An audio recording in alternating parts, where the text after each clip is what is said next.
कहानी किशनगंज नाम के एक छोटे से गांव की है, जहां बिरजू नाम का एक बहुत सीधा साधा और ईमानदार किसान अपनी पत्नी गौरी के साथ रहता था।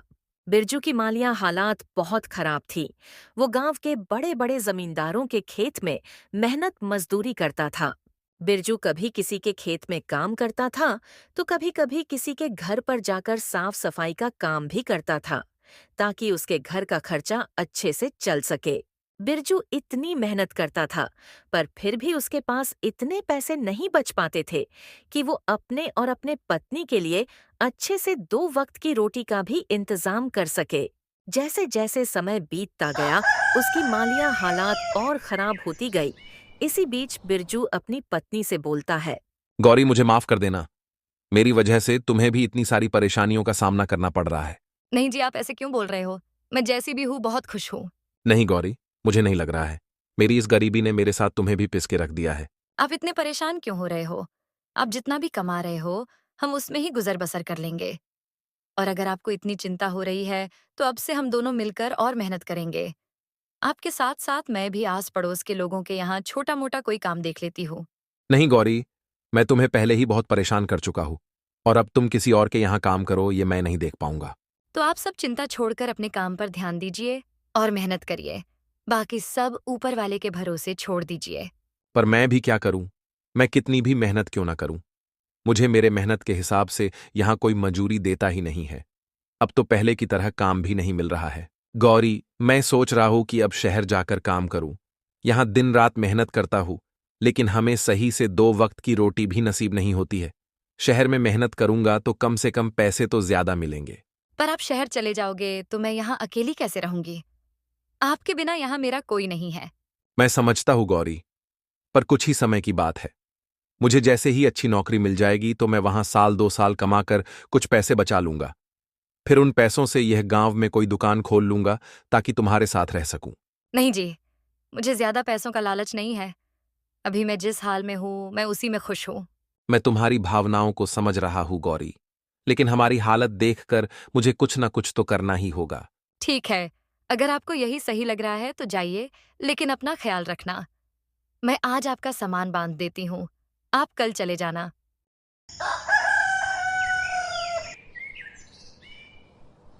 अगले दिन बिरजू अपने सामान की बैग लेकर शहर की ओर चल पड़ता है। पूरे दिन चलने के बाद आखिरकार बिरजू शहर में पहुंच जाता है। जिस शहर में बिरजू काम की तलाश में गया था, वो शहर उसके लिए बिल्कुल अनजान था। उस शहर में बिरजू का ना तो कोई मित्र था और ना ही कोई सखा संबंधी। चलो, अब यहां आ तो गया हूं, पर काम ढूंढने से पहले सर छुपाने के लिए कोई जगह ढूंढ लेता हूं, ताकि आज रात तो कहीं रुक सकूं। बिरजू सबसे पहले आसपास में दिख रहे होटलों में जाकर वहां रहने के लिए बात करने जाता है, पर वो वहां से हताश होकर बाहर आ जाता है, क्योंकि बिरजू के पास इतने पैसे नहीं थे कि वो वहां का किराया दे सके। बाप रे बाप, इतना किराया एक रात रुकने का! इतने में तो मैं पूरे महीने का राशन खरीद लूं घर का। आखिरकार होटलों के चक्कर मार मार के वो परेशान हो जाता है। एक काम करता हूं, इन होटलों में रहने से अच्छा किसी भाई के यहां रुक जाता हूं। कम से कम मेरे कुछ पैसे तो बच जाएंगे। फिर बिरजू वहां से आस-पास में दिख रहे घरों में जाकर रहने के लिए बात करने जाता है। बिरजू जब एक घर के पास पहुंचा, तो वहां पहले से उस घर का मालिक बाहर बिस्तर लगाकर बैठा होता है। भाई, मैं बहुत दूर गांव से आया हूं, और अब शाम होने वाली है, और मुझे रात बिताने के लिए थोड़ी जगह चाहिए। अगर आप मुझे रात भर रुकने के लिए अपने घर में थोड़ी जगह दे देंगे तो बहुत मेहरबानी होगी। तुम गांव से आए हो या कहीं और से, मुझे इससे कोई फर्क नहीं पड़ता है। मैं तुम्हें जानता पहचानता नहीं हूं, तो मैं तुम्हें अपने घर में कैसे ठहरा सकता हूं? बहुत से लोग शहर में काम करने आते हैं। तुम कोई नए नहीं हो। जाओ और अपना ठिकाना कहीं और ढूंढो। बिरजू को उस व्यक्ति की बातें बहुत बुरी लगती है, पर वो उसे बिना कुछ कहे वहां से चला जाता है। थोड़ी देर चलते चलते वो एक दूसरे घर के पास पहुंच जाता है, जहां एक महिला बैठी होती है। बहन, मैं बहुत दूर से आया हूं काम की तलाश में, पर अब कुछ ही देर में रात हो जाएगी, तो आज रात को रुकने के लिए जगह तलाश कर रहा हूं। क्या मैं आपके यहां आज रात रुक सकता हूं क्या? भाई, मैं आपकी मजबूरी समझ सकती हूँ, पर मेरे घर में केवल मैं और मेरी बेटी रहती है, तो मैं ऐसे ही किसी पराये मर्द को अपने घर में नहीं रुका सकती हूँ। मुझे माफ कर दीजिए। अरे कोई बात नहीं है बहन, आपकी मदद के लिए धन्यवाद। बिरजू वहां से भी निराश होकर अपने लिए दूसरे घर की तलाश में निकल जाता है। बिरजू कई घरों में जाता है, लेकिन हर कोई उसे अपने घर में ठहराने से मना कर देता है। ये सब देखकर बिरजू बहुत ही निराश हो जाता है। फिर सोचने लगता है, इस शहर में कोई भी मुझे अपने घर में ठहराने के लिए तैयार ही नहीं है। अब मैं रात में कहाँ जाऊं? मेरी तो कुछ समझ में ही नहीं आ रहा। जब इस शहर में मुझे रुकने के लिए कोई घर ही नहीं मिल रहा, तो मुझे इस शहर में काम कैसे मिलेगा? बिरजू ये सब सोच ही रहा था, तभी उसकी नजर पास वाली एक झोपड़ी पर पड़ती है। बिरजू फौरन उस घर के पास चला जाता है। बिरजू जब उस घर के पास पहुंचा तो उसने देखा अंदर एक बूढ़ी अम्मा बैठी है। बिरजू उन्हें आवाज लगाता है। अम्मा, क्या मैं आपसे 2 मिनट बात कर सकता हूँ? बिरजू की आवाज सुनकर बूढ़ी अम्मा बाहर आ जाती है। अम्मा, मैं इस शहर में काम की तलाश में आया हूं, पर कोई भी मुझे अपने घर में ठहराने के लिए तैयार ही नहीं है। बस अब आपसे ही उम्मीद है। कृपा करके आप मुझे अपने घर में रात भर रुकने की जगह दे दीजिए। बेटा, तुमने मुझे माँ कहा है, और एक माँ अपने बेटे को घर के बाहर कैसे छोड़ सकती है? चलो आओ, अंदर आ जाओ। बिरजू उस बूढ़ी अम्मा के साथ घर के अंदर चला जाता है। फिर वह अम्मा बिरजू से कहती है, बेटा, तुम इसे अपना ही घर समझो। तुम जब तक चाहो तब तक यहाँ रह सकते हो। अम्मा, इस घर में आप अकेले रहते हो क्या? आपके परिवार के बाकी लोग आपके साथ नहीं रहते हैं क्या? बेटा, मेरे परिवार में कोई नहीं है। मेरे पति तो कई साल पहले ही मुझे छोड़ के जा चुके हैं, और एक लड़का था, वो भी विदेश में जाकर रहता है। इस घर में मैं अकेली रहती हूँ। माँ, अब आप चिंता मत कीजिए, मैं हूं ना आपके साथ। अब आप इस घर में अकेली नहीं हैं। अब से आप मुझे अपना बेटा ही समझिए। बेटा, तू बहुत अच्छा इंसान है, देखने में भी बहुत भला लगता है। इस शहर में बहुत होशियारी से रहना, क्योंकि यहाँ बहुत ठग रहते हैं। वे नए आदमी को देखकर उसे ठग लेते हैं। ठीक है अम्मा, मैं ध्यान रखूंगा, आप परेशान मत होइए। बेटा, वैसे तुमने कोई काम देखा है या देखना बाकी है? अम्मा, मैं कल शहर में नौकरी ढूंढने जाऊंगा, और हो सकेगा तो आपके घर के आसपास में ही किराए पर घर ले लूंगा, ताकि आपके आसपास रहकर आपकी देखभाल कर सकूं। नहीं बेटा, तुम्हें किराए पर दूसरा घर लेने की जरूरत नहीं है। तुम जब तक चाहो मेरे इस घर में रह सकते हो, क्योंकि तुम रहोगे तो कम से कम मुझे ऐसा लगेगा मेरा बेटा मेरे पास है। हाँ अम्मा, ये तो बहुत अच्छा रहेगा, पर मैं एक शर्त पर आपके घर पर रुकूंगा, कि मैं जो किराया किसी और को देने वाला था वो मैं आपको दूंगा। ठीक है बेटा, चलेगा। फिर क्या था, बिरजू अम्मा के साथ उनके घर पर रुक जाता है और आज की रात वो उनके यहाँ खाना वगैरह खाकर सो जाता है।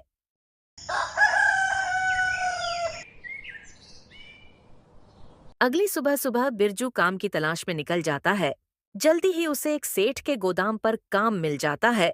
बिरजू कभी भी सेठ के किसी भी काम से इनकार नहीं करता था और वो हर काम को लगन और ईमानदारी से करता था। बिरजू के काम के प्रति मेहनत और लगन को देखकर सेठ बिरजू से बहुत खुश रहते थे। बिरजू को इतनी मेहनत करते देख सेठ बिरजू की पगार भी बढ़ा देते हैं। बिरजू अपनी कमाई से सिर्फ उतना ही खर्च करता था जितने की उसे जरूरत होती थी, और बाकी बचे हुए पैसे को वो एक छोटी सी थैली में बचत किया करता था। शहर में काम करते करते बिरजू को अब कुछ दिन बीत जाते हैं। ऐसे ही एक दिन बिरजू अम्मा के घर के बाहर बैठे बैठे सोचता है, जब मैं 10,000 रुपए जमा कर लूंगा, तब मैं पूरे पैसे लेकर अपनी पत्नी के पास चला जाऊंगा। फिर गांव में कोई अच्छी सी दुकान खोल लूंगा, ताकि गांव में अपने पत्नी के पास रह सकूं।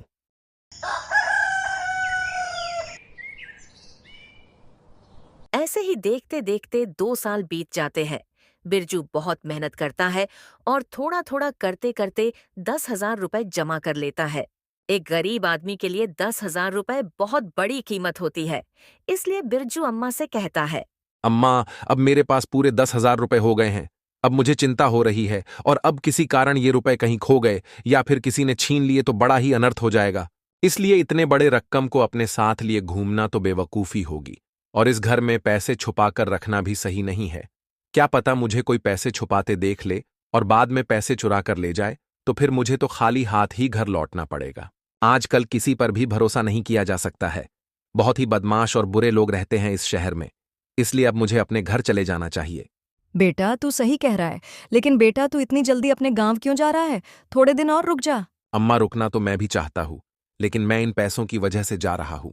बेटा तू एक काम कर, तू इस शहर के मशहूर जमींदार गिरिधर लाल के पास चले जा और अपने पैसे तू उनके पास रख दे, और जब तुझे घर जाना होगा तब तू अपने पैसे गिरिधर लाल से वापस ले लेना।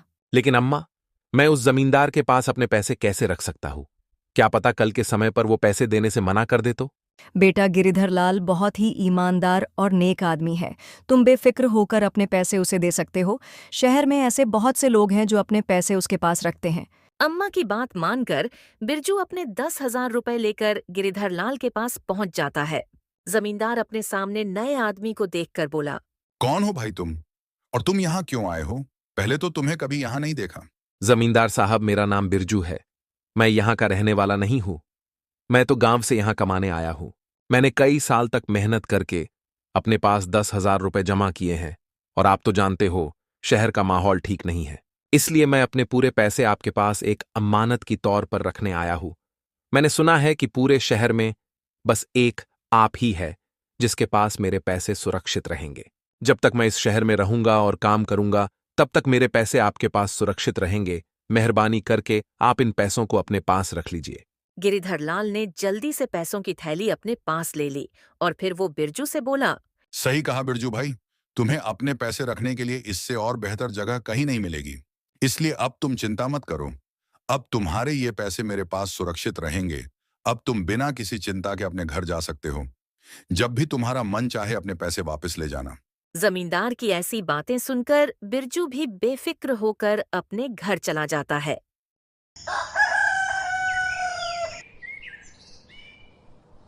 फिर कुछ समय और बीत जाता है।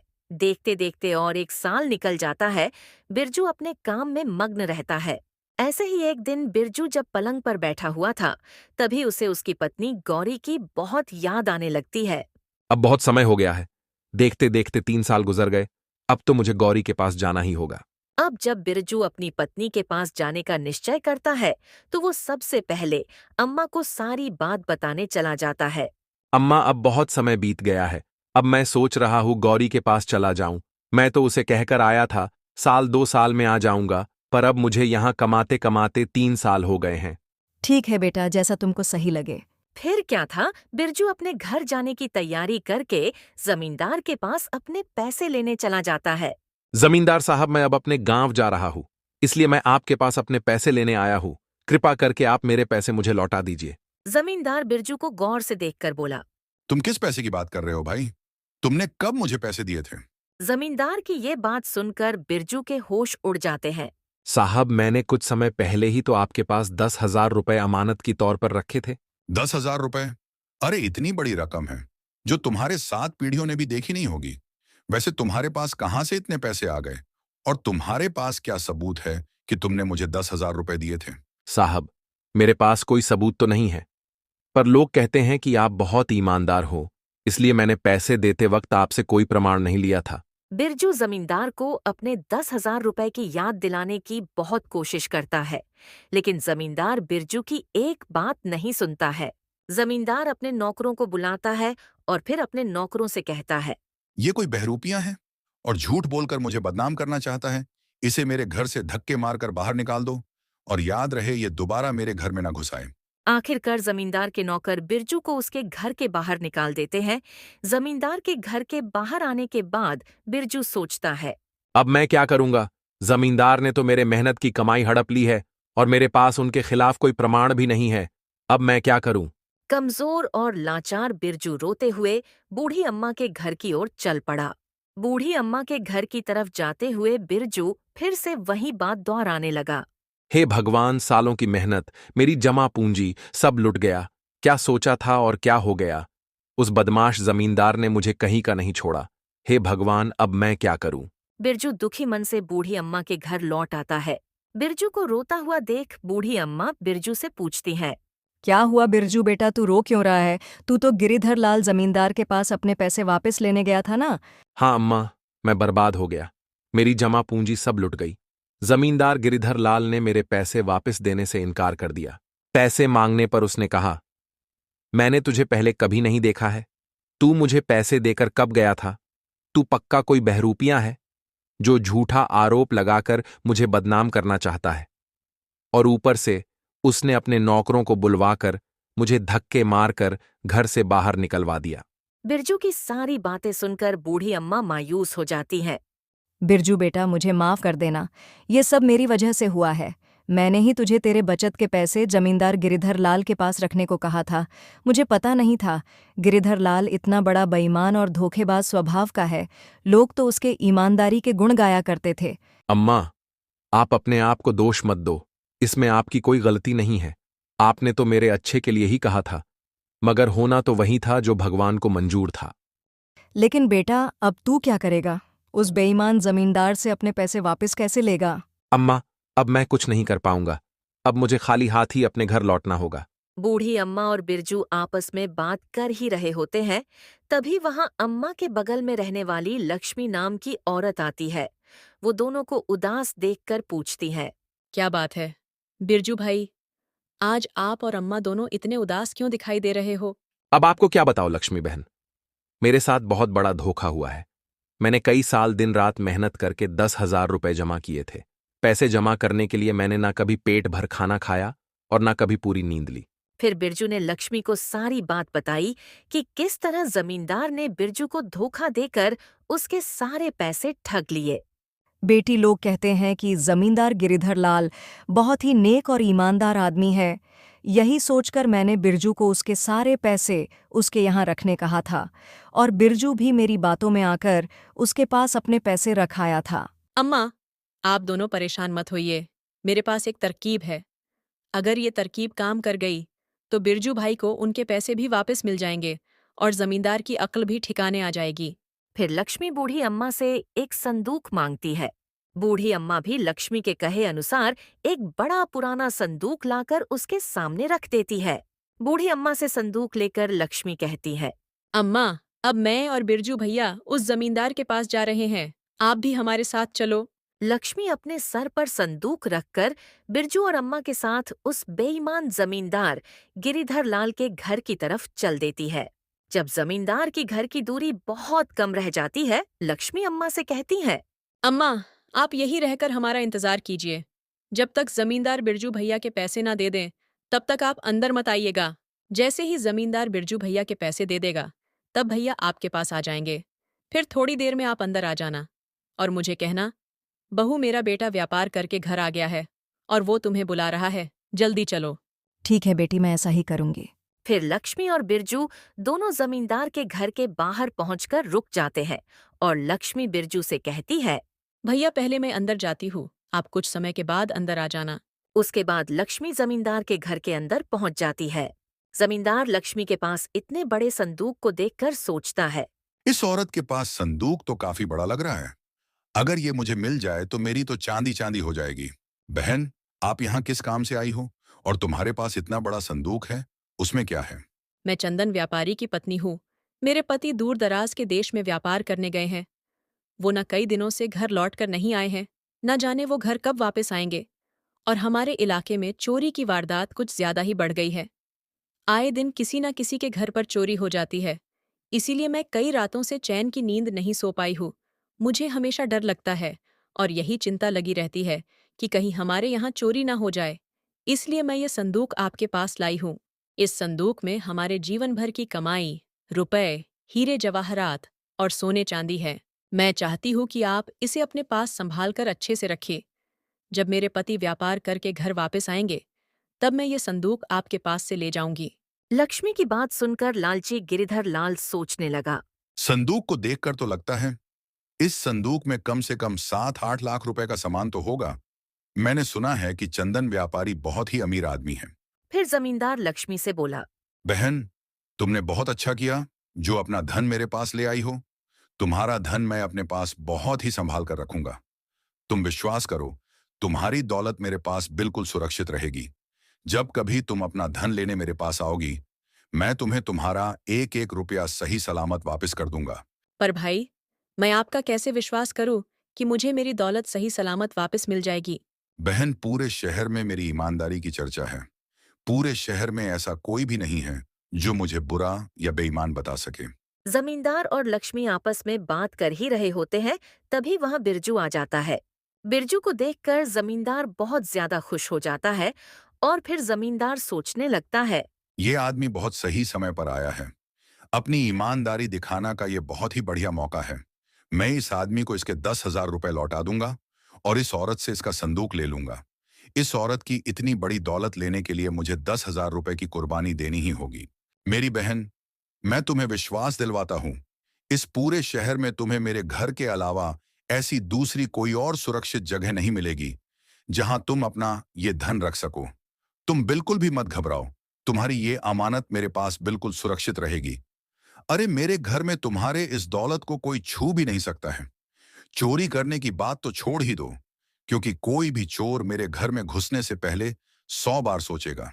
ये कहते कहते जमींदार ने ऐसा ढोंग किया जैसे बिरजू पर उसकी नजर अभी अभी पड़ी हो।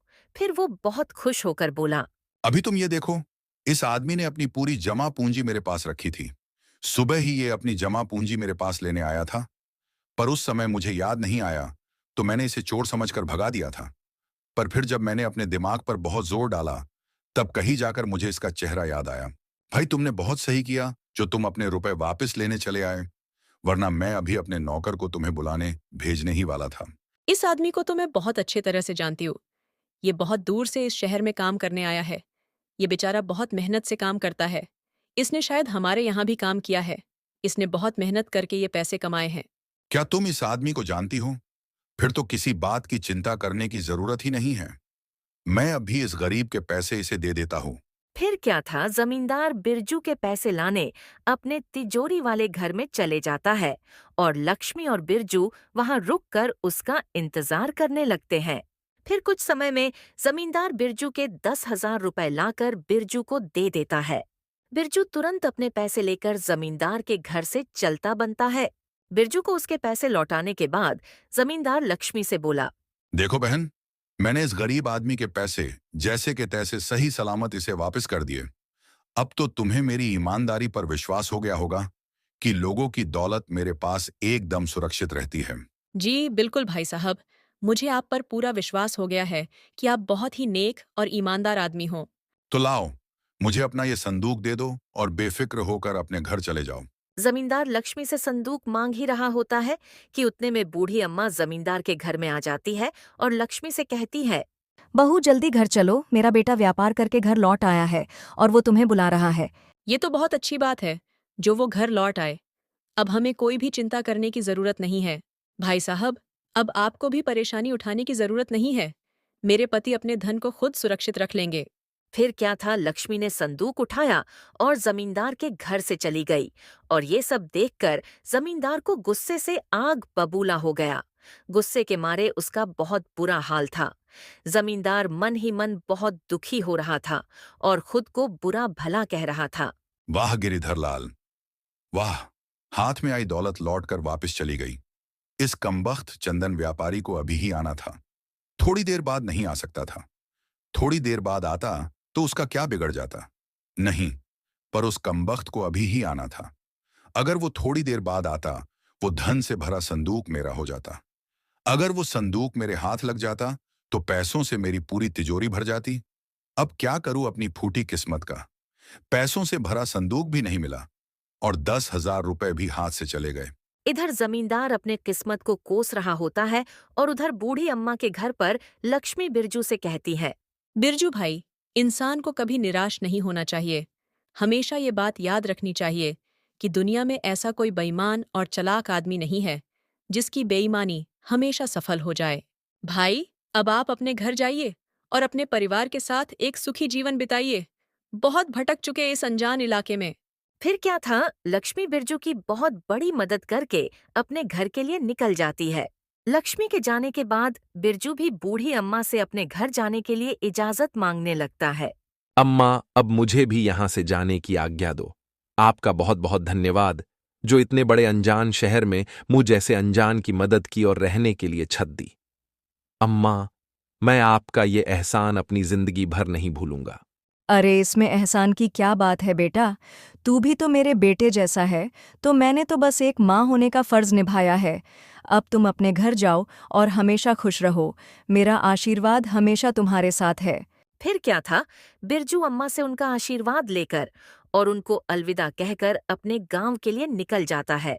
बिरजू ने अपने बचत किए हुए पैसों से एक छोटी सी किराने की दुकान खोल ली थी, जिस कारण अब उसे किसी के यहाँ मजदूरी भी नहीं करनी पड़ती थी और वो अच्छा खासा कमा भी रहा था।